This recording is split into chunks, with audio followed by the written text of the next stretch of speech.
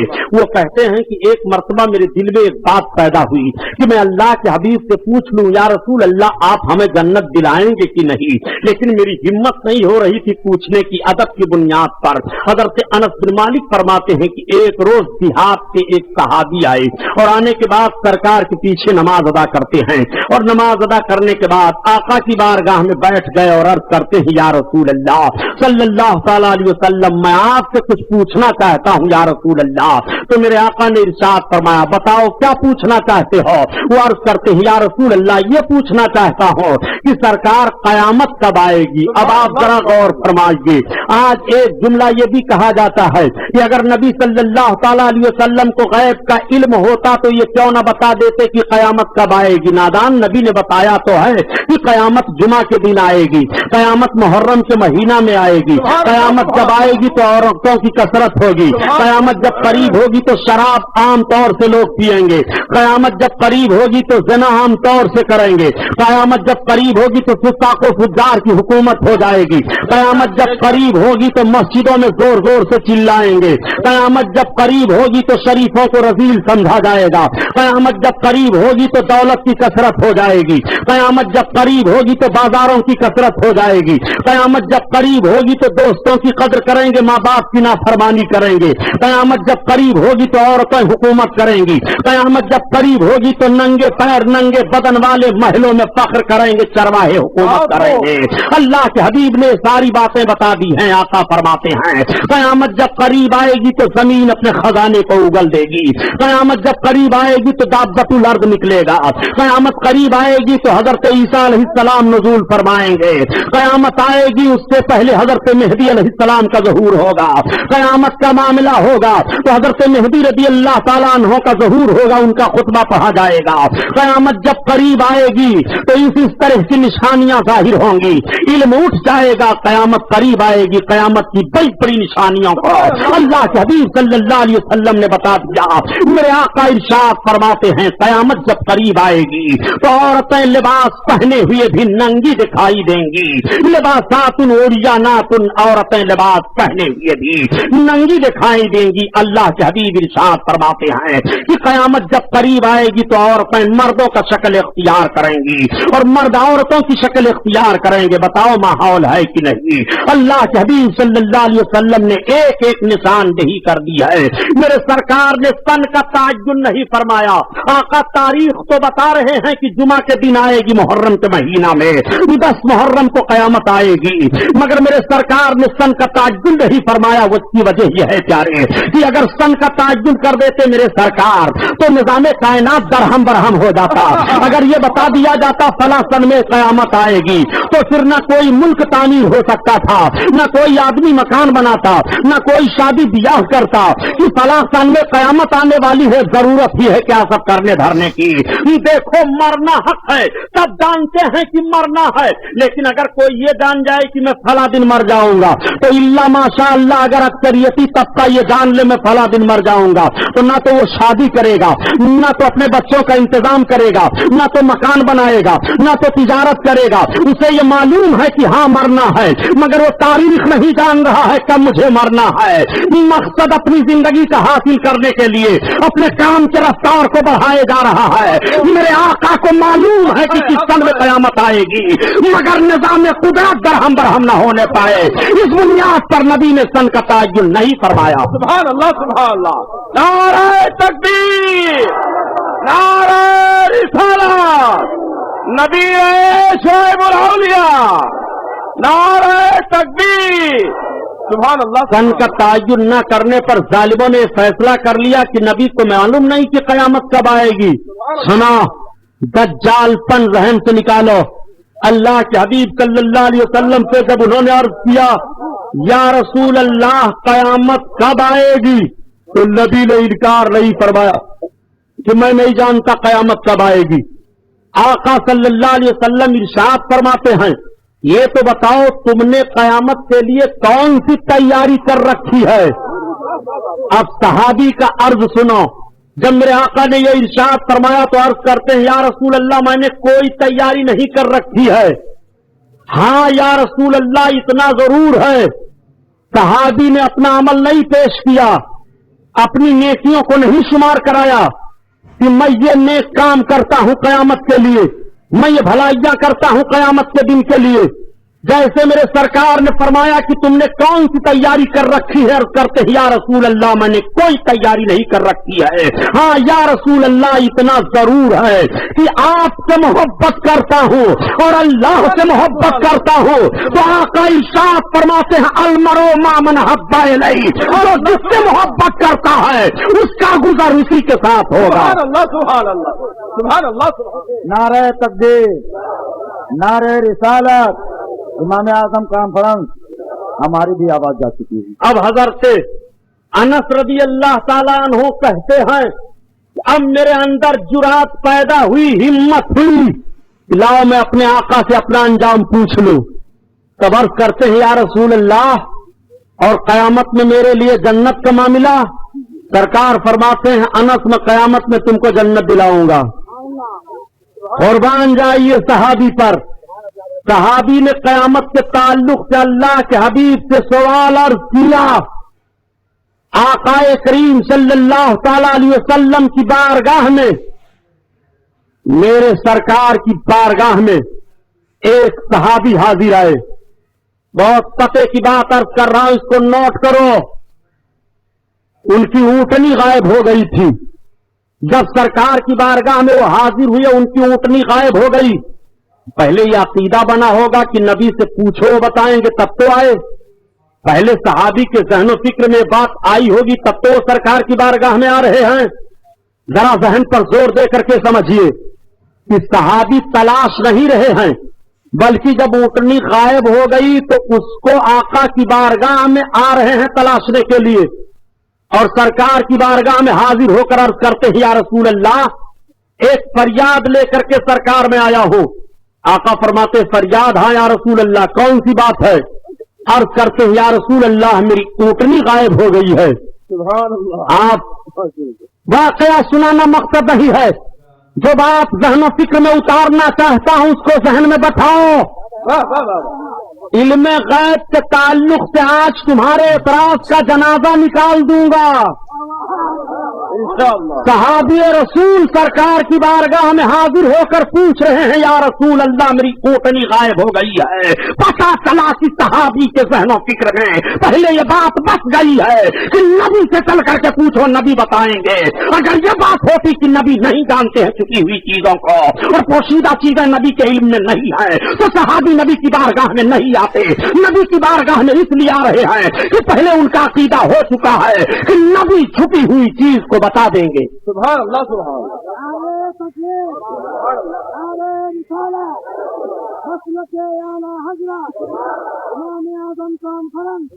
آقا کریم صلی اللہ تعالی علیہ وسلم کا بھی علم ملاحظہ کرو.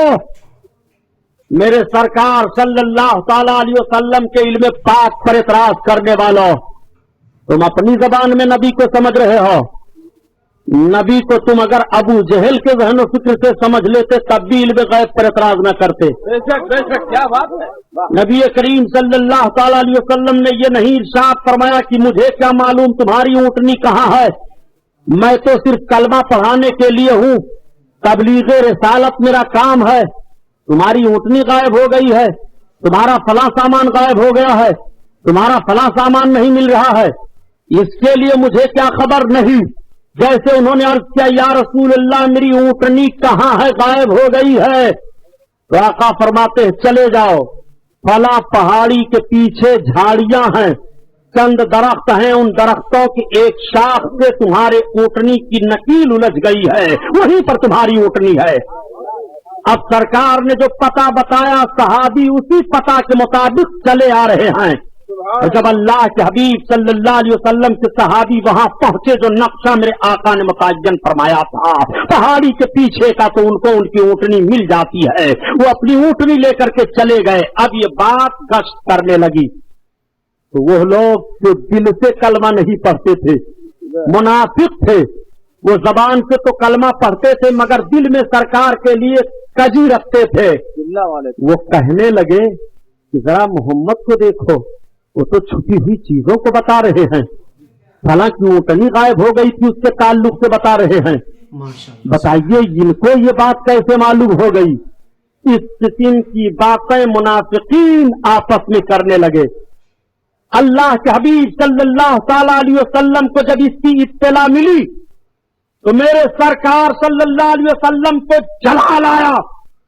میرے آقا مسجد نبوی شریف میں تشریف لے گئے اور آقا جانے کے بعد صحابہ کو بلاتے ہیں اور میرے سرکار منبر پر تشریف فرما ہو کر ارشاد فرماتے ہیں میری قوم کو کیا ہو گیا ہے، میرے علم پر اعتراض کر رہے ہیں، آج پوچھ لو قیامت تک جس کو جو کچھ پوچھنا ہو. میرے سرکار نے منبر پر چڑھ کر کے اعلان فرمایا تھا پوچھو آج جس کو جو کچھ پوچھنا ہے. میں کہتا ہوں نجد کی بدماش اولادوں سے کہ اللہ کے حبیب کا اس فرمان کو تم پڑھ کر کیوں نہیں سنا رہے ہو؟ اللہ کے حبیب ارشاد فرما رہے ہیں منبر پر آج پوچھ لو جس کو جو کچھ پوچھنا ہو قیامت تک کے لیے. میرے سرکار نے جیسے یہ ارشاد فرمایا تب تک ایک صحابی ہیں حضرت عبداللہ ابن حذافہ سبحان اللہ سبحان اللہ. وہ کھڑے ہو گئے. حضرت عبداللہ ابن حذافہ کے باپ کے تعلق سے لوگوں کو کچھ شبہ تھا. اللہ اتنا بڑا چانس کہاں ملے گا؟ اور ہمت تو دیکھو صحابی رسول کی. وہ کھڑے ہو گئے. جب میرے آقا نے ارشاد فرمایا پوچھو آپ جس کو جو کچھ پوچھنا ہو تو حضرت عبداللہ کا یہ عقیدہ بنا کہ میرے باپ کے بارے میں لوگ شک کر رہے ہیں، اب اللہ کے حبیب سے پوچھ لوں گا تو شک دور ہو جائے گا. چاہے میں صحیح النسب آج ثابت ہوں گا، یہ جو کچھ معاملہ ہوگا میرے آقا فرما دیں گے. عرض کرتے ہیں یا رسول اللہ پوچھوں؟ ہاں پوچھو.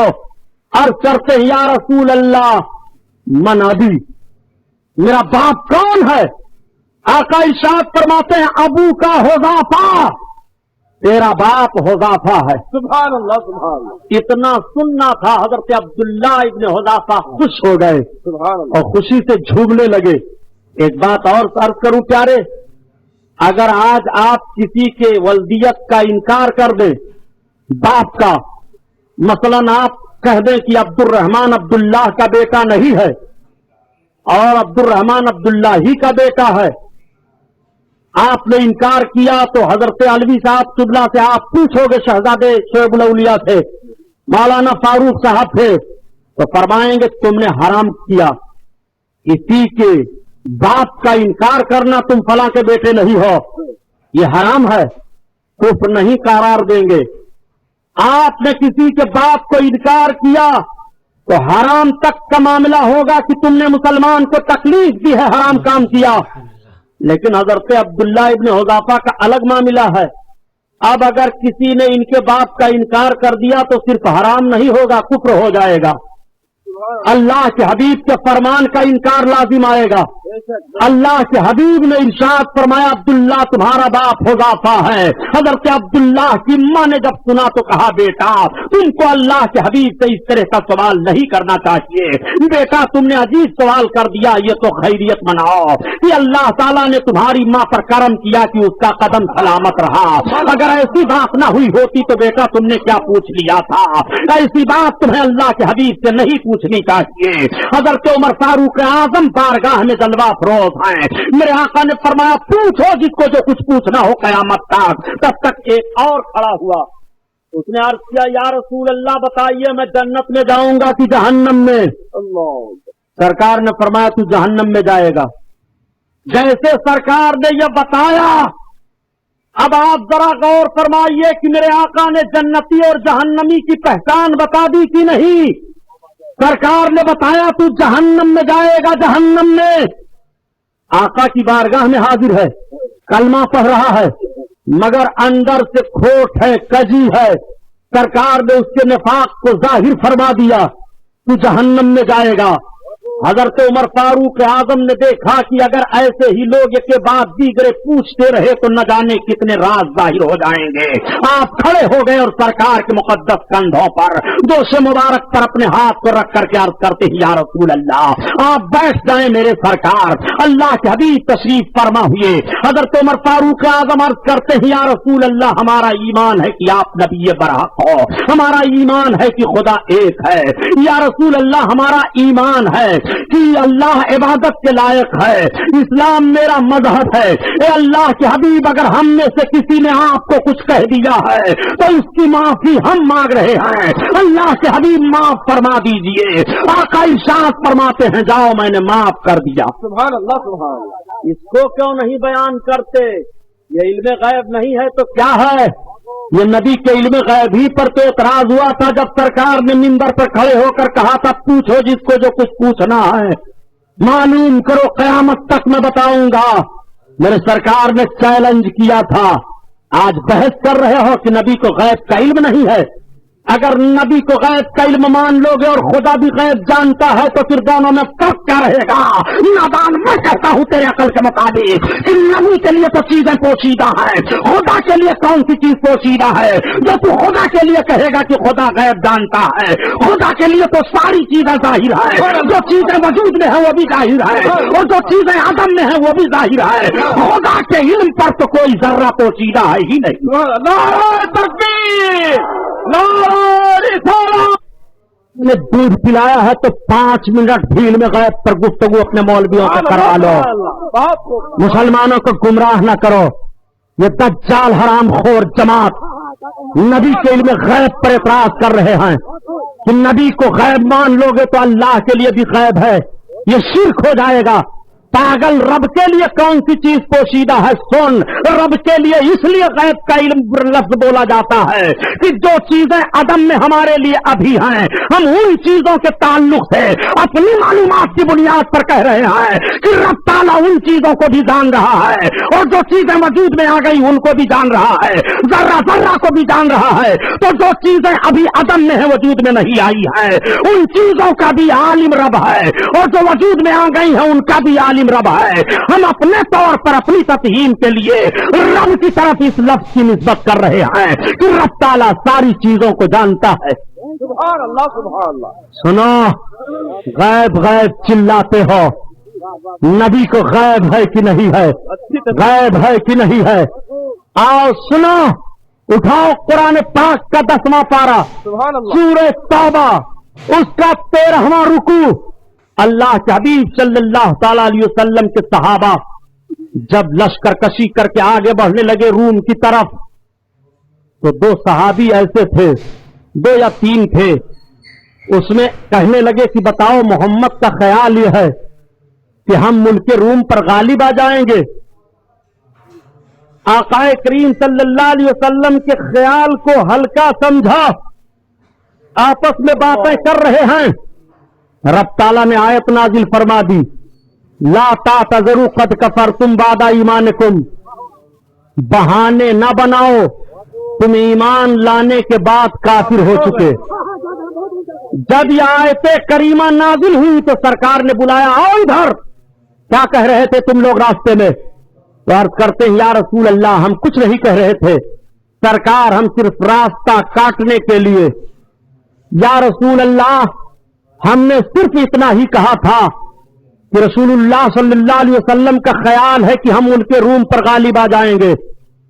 آقا کریم صلی اللہ علیہ وسلم ارشاد فرماتے ہیں اب تم بہانے نہ بناؤ، یہ دیکھو آیت نازل ہو چکی ہے، لا تعتذروا قد کفرتم بعد ایمانکم، ایمان لانے کے بعد تم کافر ہو چکے۔ علم غیب مصطفیٰ کو ہلکا سمجھا تھا تو رب تعالیٰ قرآن میں آیت نازل فرما رہا ہے کہ تم میرے محبوب کے علم پاک کا انکار کرو گے۔ اگر تم ایمان والے تھے مگر اب بے ایمان ہو چکے ہو، اب کافر ہو چکے ہو، بہانہ نہ بناؤ۔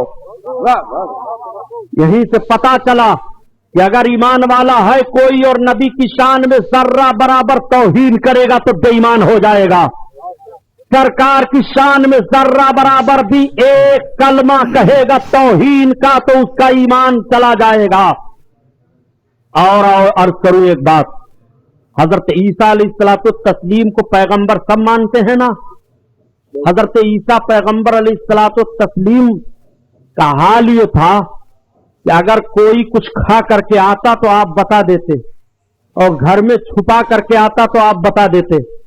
یہ قرآن میں رب ارشاد فرماتا ہے کہ عیسیٰ تم کو خبر دے رہے ہیں جو تم کھا کر کے آ رہے ہو ان چیزوں کی بھی، اور جو تم اپنے گھروں میں چھپا کر آ رہے ہو ان چیزوں کی بھی۔ تو حضرت عیسیٰ علیہ السلام کے لیے غیب مانو اور نبی کے لیے غیب تسلیم کرو تو مشرک ہو جاؤ گے۔ حضرت عیسیٰ علیہ السلام کو اگر یہ انکار کر دو کہ وہ چھپی ہوئی چیزوں کو نہیں بتا پاتے تھے تو تمہارا اسلام میں داخلہ ہی نہیں رہے گا۔ نادان، حضرت عیسیٰ علیہ السلام کے لیے اگر تو یہ مان لے تو تیرا داخلہ اسلام میں نہیں رہے گا، اور تو پیغمبر کا کلمہ پڑھتے ہوئے پیغمبر کے لیے جب یہ ذہن رکھے گا کہ نبی کو غیب کا علم نہیں تھا تب تو اسلام میں کیسے رہ جائے گا۔ اور سنو، نبی کونین صلی اللہ تعالی علیہ وسلم کے علم پاک کی بات چلی ہے، میرے سرکار کو علم غیب کیسے کیسے حاصل ہے؟ یہ کہتے ہیں اگر نبی کو غیب کا علم تھا تو حضرت عائشہ کا جب ہار غائب ہوا تب کیوں نہیں بتایا؟ حضرت عائشہ کا ہار غائب ہوا، نبی نے نہیں بتایا، اس کا مطلب نبی کو علم غیب نہیں ہے۔ نبی پاک کے مقدس نالین میں نجاست لگ گئی تھی، اگر نبی کو معلوم ہوتا غیب تو کیوں نجاست لگ جاتی؟ نبی کے چارپائی کے نیچے کتے کا پلا تھا، اگر وہ کتا کا پلا جان جاتے تو کیوں بتاتے نہ؟ نبی کو علم غیب تھا تو کھانے میں زہر ملایا گیا، کیوں نہیں بتایا؟ نبی کو علم غیب تھا تو صحابہ پر دیواریں گرائی جانے کا مقصد تمام کیا تھا یہودیوں نے اور گرایا تھا، کیوں نہیں بتایا؟ کیوں صحابیوں کو بھیج دیا؟ ان ساری باتوں کو یہ لاتے ہیں کہ نبی کو علم غیب نہیں تھا۔ اتنی چھوٹی باتیں کر رہے ہو۔ اگر میرے سرکار نے کسی چیز کو بتایا نہیں تو اس کی دلیل یہ ہے کہ نہیں جانتے تھے۔ حضرت عائشہ کا ہار غائب ہوا تو کیا کسی صحابی نے یہ پوچھا تھا کہ یا رسول اللہ آپ بتاؤ عائشہ کا ہار کہاں ہے؟ نہیں۔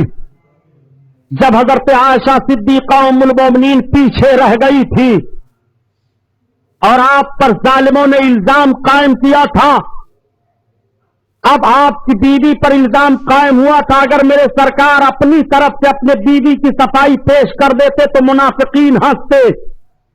یہ نبی کے بیوی کی بات تھی محمد کی، اس لیے انہوں نے یہ صفائی پیش کر دی ہے۔ میرے سرکار خاموش رہے، نبی کو علم غیب ہے کہ مجھے عائشہ کے ہار کو بتانے کی ضرورت کیا ہے اور عائشہ کی صفائی دینے کی ضرورت کیا ہے۔ میرا رب عائشہ کے تعلق سے صفائی کی آیت نازل فرمانے والا ہے، اس لیے میرے رسول صلی اللہ علیہ وسلم نہیں بتا رہے ہیں۔ یہ علم غیب پاک کی دلیل ہے کہ رسول خاموش ہے کہ آیت اترنے والی ہے عائشہ کے تعلق سے، اس لیے تمہیں بولنے کی ضرورت نہیں ہے۔ سبحان اللہ سبحان اللہ، بہت خوب۔ سنو، حضرت عائشہ کا ہار غائب ہوا کیوں نہیں بتا دیا؟ کتے کا پلا چارپائی کے نیچے تھا، نبی نے کیوں نہیں بتا دیا؟ تو سرکار نے کتے کا پلا چارپائی کے نیچے تھا نہیں بتایا اور وہی نہیں آئی اتنی دیر تک کے لیے، تو اس کا مطلب وہ غیب نہیں جانتے تھے؟ ذہن پر ذرا سا زور دو۔ میرے سرکار فرما دیتے کہ چارپائی کے نیچے کتے کا پلا ہے تو عقلی طور پر سوچو تم، اس نہ بتانے میں کتنا راز پوشیدہ ہے۔ حضرت جبریل علیہ السلام حاضر ہو رہے ہیں، آقا نے ارشاد فرمایا جبریل آنے میں تاخیر، عرض کرتے ہیں یا رسول اللہ آپ کی چارپائی کے نیچے کتے کا پلا تھا، بچہ تھا۔ ہم فرشتے جہاں کتے ہوتے ہیں وہاں رحمت کے فرشتے نہیں آتے ہیں۔ حضرت جبریل علیہ السلام نے سرکار کو یہ قانون دیا، کتنی بڑی دولت ہم لوگوں کو ملنے والی تھی۔ میرے سرکار اگر کتے کا پلا چارپائی کے نیچے ہے اور نہیں بتا رہے ہیں تو حضرت جبریل کے ذریعہ سے یہ دولت ملنے والی ہے۔ حضرت جبریل آ کر بتانے والے ہیں کہ یا رسول اللہ ہم رحمت کے فرشتے اس جگہ نہیں جاتے ہیں جہاں پر کتا ہوتا ہے، اگر اللہ کے حبیب پہلے ہی بتا دیتے تو یہ نعمت تمہیں کیسے ملتی؟ حضرت جبریل کے ذریعہ سے۔ بہت خوب، سبحان اللہ سبحان اللہ۔ سرکار کا ایک ایک فعل تو قانون الہی ہے اور حکمت ہے اس میں۔ اللہ کے حبیب کو اگر غیب کا علم معلوم تھا تو آپ کے دروازے پر جب حضرت جابر گئے اور دروازہ کھٹکھٹایا تو سرکار نے فرمایا کون؟ تو حضرت جابر نے کہا میں۔ تو سرکار کو غیب کا علم معلوم ہوتا تو کیوں کہتے کہ میں کیا نام بتاؤ جی؟ یہ اعتراض ہے ان کا۔ اس لیے ثابت ہوا کہ نبی کو غیب کا علم نہیں ہے۔ اگر غیب کا علم ہوتا تو حضرت جابر کا نام سرکار کیوں پوچھتے؟ نوٹ کرو اس کو اور یاد کر لو۔ یاد نہیں کرتے ہو آپ لوگ، خالی بس سرکار کو علم غیب تھا، وہ بول رہا ہے آپ سن رہے ہو۔ جبڑا پھاڑ دو ایسے لوگوں کا، یا تو ان کی باتیں سنو ہی نہیں، وہ توہین سرکار کی کرتا جا رہا ہے، تم سن رہے ہو۔